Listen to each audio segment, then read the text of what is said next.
What if your brain could turn you into a killer? What if every one of us has a hidden switch inside our mind? A switch that, under the wrong circumstances, could transform an ordinary person into someone capable of doing the unthinkable. Most people believe killers are different from you and me. But what if that's not true? What if the line between an ordinary person and a monster is much thinner than we think? Are we all potential killers?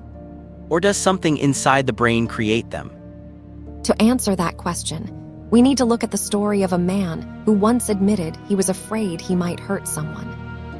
A man who seemed completely normal until August 1st, 1966. In 1966, Charles Whitman looked like an ordinary man. He was intelligent. He had served in the United States Marine Corps. He was married. He went to school. He had friends. From the outside, there was nothing that made him look dangerous. If you had met him on the street, you probably would have walked right past him without a second thought. But something strange was happening inside his mind. Months before the tragedy, Whitman began suffering from severe headaches.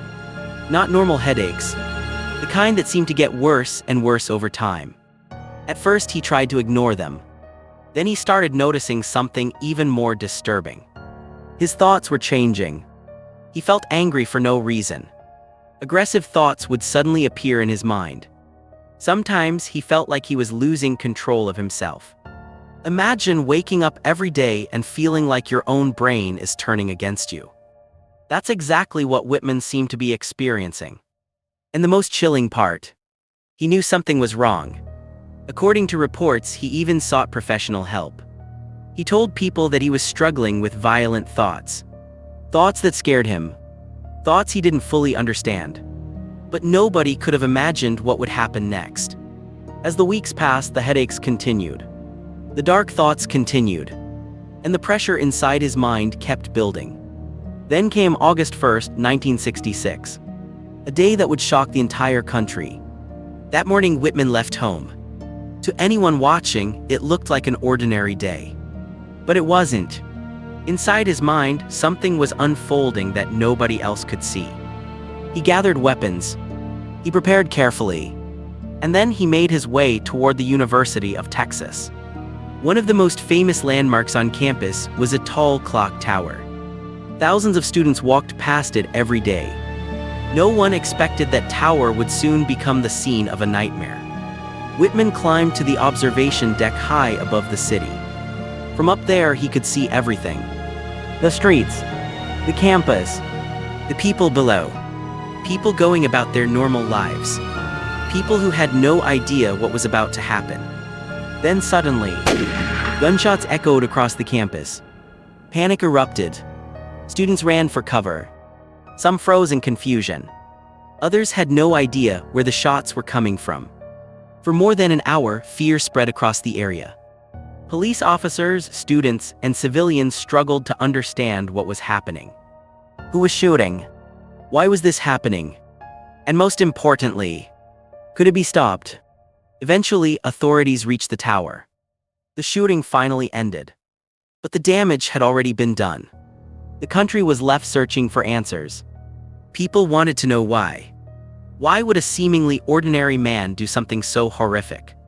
Was he evil? Was he hiding a secret double life? Had he planned this for years? Or was there something else going on? Something nobody had considered. Because as investigators began looking deeper into Whitman's life, they discovered something unsettling. Long before that day, he had been warning people. He had complained about unbearable headaches. He had spoken about violent thoughts. He had described feeling different, almost as if he was watching himself change. And that raised a terrifying question. What if Charles Whitman wasn't simply hiding a monster? What if something inside his brain was changing the way he thought?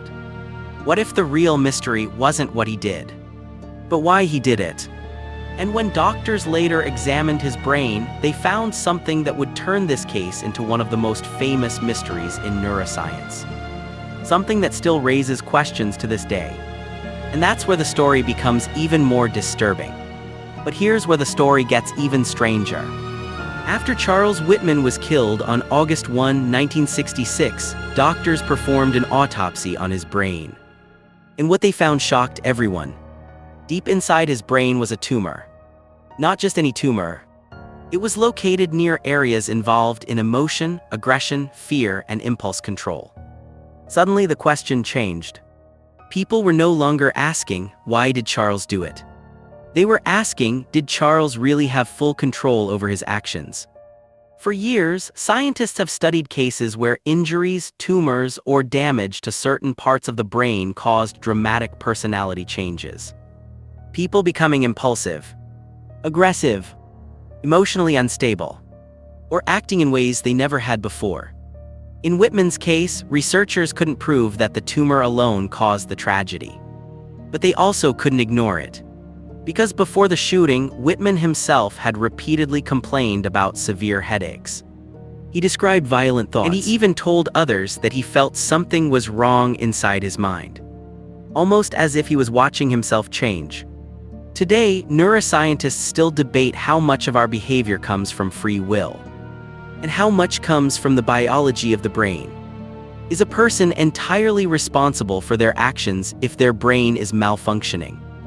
Or does responsibility remain the same no matter what happens inside the skull?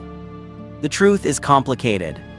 Millions of people suffer from brain injuries, neurological disorders, and even tumors, and never become violent.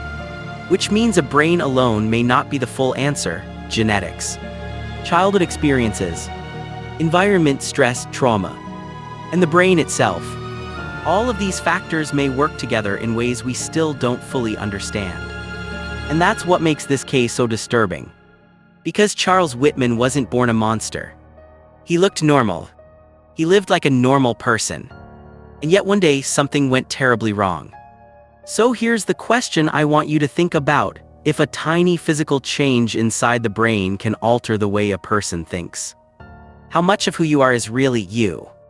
And if Charles Whitman's brain had never developed that tumor, would history remember him as a killer? Or just another ordinary man? Would the tragedy of August 1st, 1966 have ever happened? The truth is, nobody knows. Was Charles Whitman a monster? A victim of his own brain? Let me know what you think in the comments. Was Charles Whitman purely responsible for what he did? Or did his brain play a bigger role than we want to admit? And more importantly, could the human brain still be hiding secrets we don't understand yet?